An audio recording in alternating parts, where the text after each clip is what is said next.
What has been the biggest difference for you with Yamamoto this year compared to last year? Because last year he was great. We saw the flashes, especially Yankees in the Bronx early in the year, in the postseason, electric for the most part. But just this year to last year, what is the biggest difference between the 2025 Yamamoto that has really established himself as an elite pitcher, a Cy Young candidate, versus his first season? His confidence is a sense of belonging. It's a sense of carrying over from last season what he did in October. Because to me, I mean, October baseball plays such a weight in a player's mind and his development. It could be a rookie. It could be an established guy that has not been to the playoffs ever and has a good October. And to me, that's pretty much a carry-out. And also, we sometimes find excuses to make about Japanese pitchers.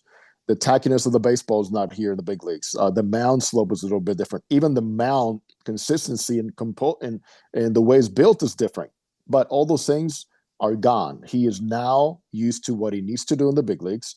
He knows hitters very well. But nonetheless, this guy could pitch, Doug, in any league, any level, because his control is so good. His command is so good.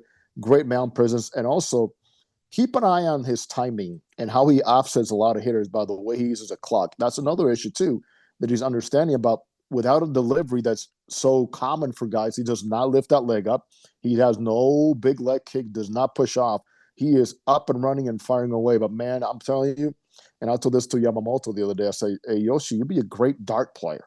You can throw darts to a wall and just pinpoint with your fastball the way you do. And he kind of got a laugh. He's kind of laughing about that. But it's confidence, it's execution, and the fact that, this guy does not train with weights. He's got a javelin. He's got his weighted balls, and it's all about inner strength from him. And, my God, he believes in himself. He can go out there and put anybody away with this stuff.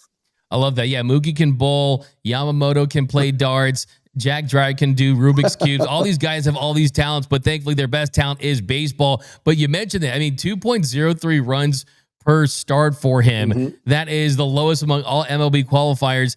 There's that aspect of it. But, I mean, I think you look at him this season, he's been so electrifying. You said it on this show after they signed Yamamoto. I asked you, hey, how quickly do you think he can be the best pitcher in baseball? And you said maybe by year one, definitely by year two.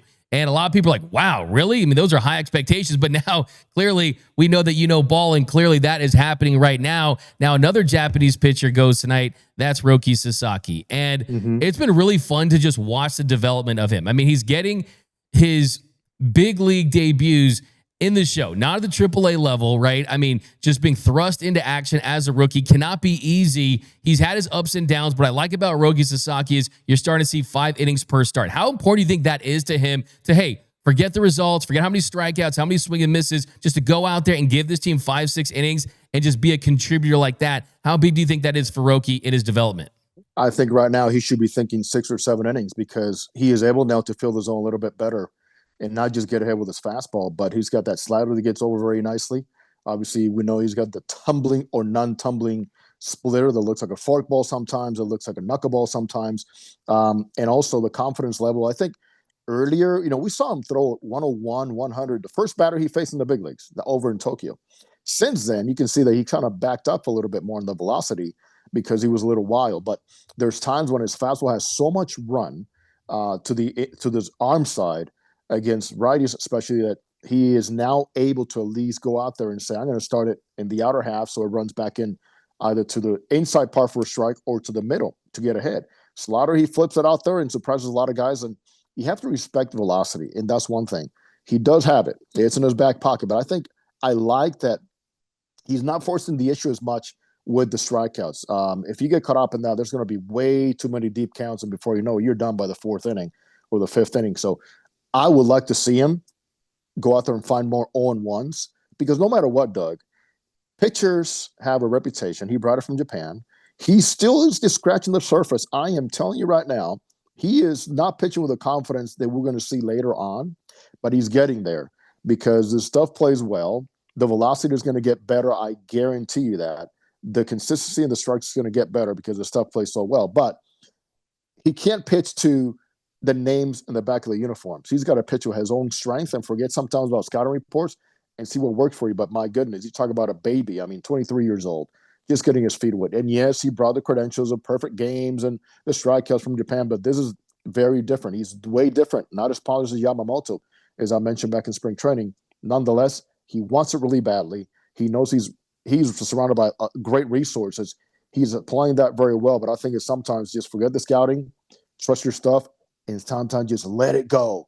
Throw 100. So what? Let's see what happens. And then before you know it, you will become that strikeout pitcher. But for now, for me, more important, the way this bullpen has been utilized, he needs to give the Dodgers some innings by being more economical early in those innings.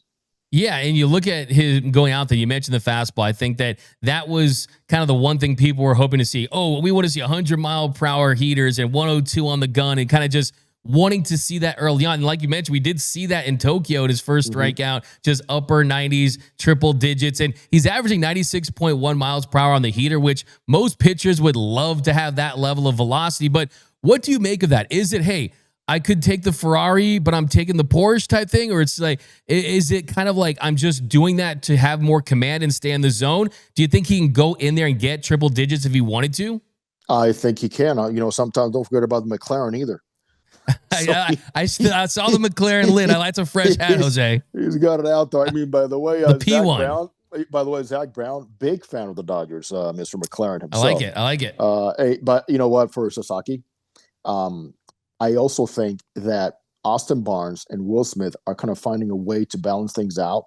But I do believe that Mark Pryor, Conor McGinnis have implemented enough things in his mind to know that there's a little bit more out there. But let's get you established on a couple of things. Number one, remember, one of the things he mentioned earlier in his outings when he was Wallace, my bottom half, I need to have a bottom half.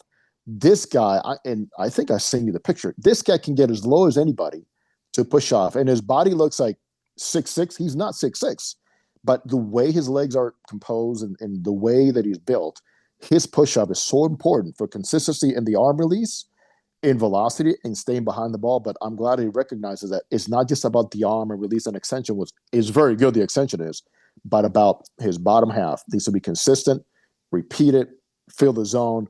But you know what? Go out there and find that Lamborghini sometimes or wherever it is, because I know it's there. The McLaren, I love that, man. What color? What color are we rocking with? Got to go bright, man. I got to go bright with the orange. The orange McLaren, that's flashy, right, Jose. That's flashy. Wait a minute. No, I can't say that. Because it's Giants orange. I'm about to say, let's go with the bright blue. Go with the bright blue. That works for us. That works for us. Even it could be a red, like the numbers on the jersey too. But just kind of one more question on Sasaki. I mean, he throws a slider 17.4% of the time. We saw him a couple starts ago having success with that pitch to kind of keep hitters off balance. But what do you think is the very next step in his development and kind of the next box you want to see him check off to take that next step in his rookie season? Command that fastball. I think command is not control. Command is, if I want to miss, this is where I want to miss. If I want to miss and pitch upstairs, this is where I'm going to get that chase. So that's command. And he's going to learn that slowly but gradually by watching guys like Yamamoto and understanding that he has enough people around him to show him the ropes in that regard. But I think command becomes everything. That's what's happened with Yamamoto right now. It's command that fastball before you know it. You can go out there and spread the zone in one way, in one area, and bring it back gradually to know that I can do this at 92 or 93 or 94. And then when it comes down to blowing and elevating on the zone, it's something else. Let me say something too about like Shota Managa, successful with the Cubs last season, this season all-star. He had to learn, Doug, how to pitch upstairs. He had to learn how to pitch upstairs. When Tommy Hotterby says, listen, in this league, you can have your 93 or 95, but you have to understand how to pitch upstairs. And now with Sasaki, because of that tumbling splitter, sometimes he can do that in early counts and still struggle with the splitter. And before you know it, that fastball elevator is going to change guys' eyes and their views of where the ball's coming in, how it's tunneling, to know that fastball is going to be a good pitch for him. I just think that if he gets too caught up in saying, I'm a strikeout pitcher only with my splitter, is not the right thing. He's got to have the ability to command, and sometimes misses are just as important because in all honesty, if you think about this, sometimes we talk about a pitcher like, well, today he didn't have his good stuff. Or no, your stuff, a lot of times it's decided by how many swings you're getting out of the zone, and that's it. I mean, your stuff can play well in the zone, but if it's not playing well outside the zone and you're not getting those chases, which are provoked by what? Sequencing and understanding command of your fastball, well, this stuff is going to be mediocre.